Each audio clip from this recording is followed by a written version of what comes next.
इनको लगता है कि बिहार का सारा आदमी बेवकूफ है।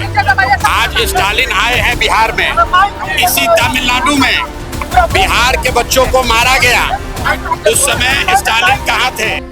जनसुराज के संस्थापक प्रशांत किशोर ने कांग्रेस और महागठबंधन पर जमकर हमला बोला। उन्होंने कहा, कांग्रेस की वोटर अधिकार यात्रा में तमिलनाडु के मुख्यमंत्री एम.के. स्टालिन की मौजूदगी बिहारियों का अपमान है। पीके ने सवाल उठाया कि जब तमिलनाडु में बिहार के बच्चों को पीटा गया था तब स्टालिन कहां गए थे?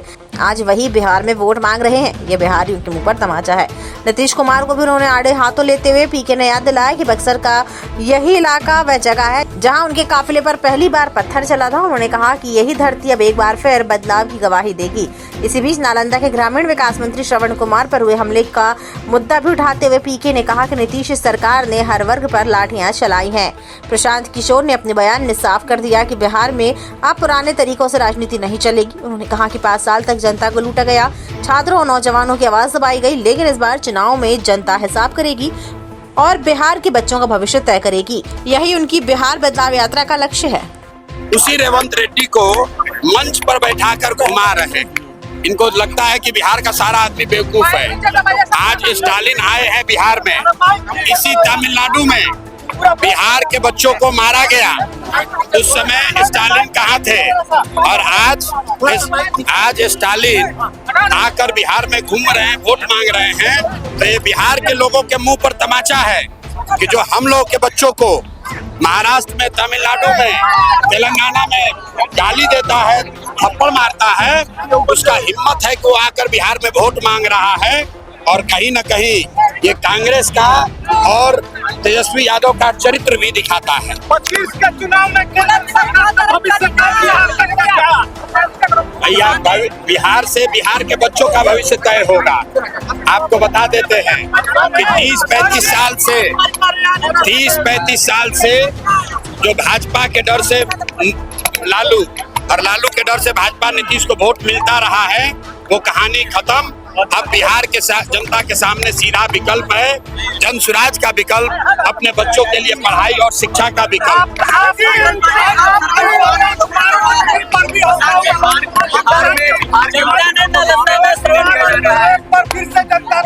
आपको मैंने आज से 6 महीना पहले से मैं कह रहा हूँ कि जिस तरीके से बिहार सरकार ने बिहार के हर वर्ग पर लाठी चलाई है, बच्चों को मारा, अभ्यर्थियों को मारा, आशा को मारा, आंगनवाड़ी वर्कर को मारा, मुखिया सरपंच को पटना में पीटा। अब जनता की बारी है। जब ये नेता गांव में आएंगे वोट मांगने, तो जनता इस बार पूरा हिसाब करेगी। और इनको आपने देख लिया, शुरुआत हो गई। अभी चुनाव की घोषणा नहीं हुई है, चुनाव का घोषणा होने दीजिए। सरकार के में बैठे भ्रष्ट नेताओं के लिए ये अभी से सूचना है। गांव में जाओगे तो जनता दौड़ा कर मारेगी। 5 बरस तुमने लूटा है। बिहार के बच्चे जब पटना गए, तुमने उन पर लाठी चलवाया। पुलिस ने जूता पहन के बच्चों के पेट पर लात रखा है। पूरी बिहार की जनता ने देखा है। जब ये वोट मांगने आएंगे तो गांव पंचायत से इनको दौड़ा कर भगाया जाएगा।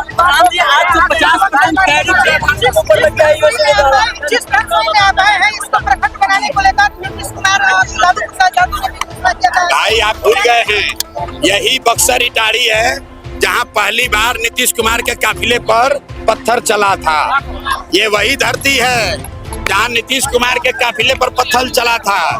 पहली बार नीतीश कुमार के मुख्यमंत्री के काल में जनता ने आक्रोश में उनके काफिले पे पत्थर चलाया था।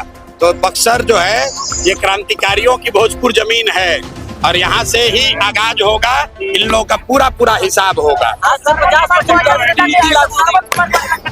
अरे भाई, फिर वही बात, जितने भ्रष्ट नेता हैं जो 5 बरस से जनता का खून पी रहे हैं, जनता को लूटा है, अब तक जनता के पास विकल्प नहीं था। अब जनता के पास विकल्प मिल गया है। ये नेता जब वोट मांगने जाएंगे, इनको गांव में, पंचायतों में दौड़ा कर जनता मारेगी।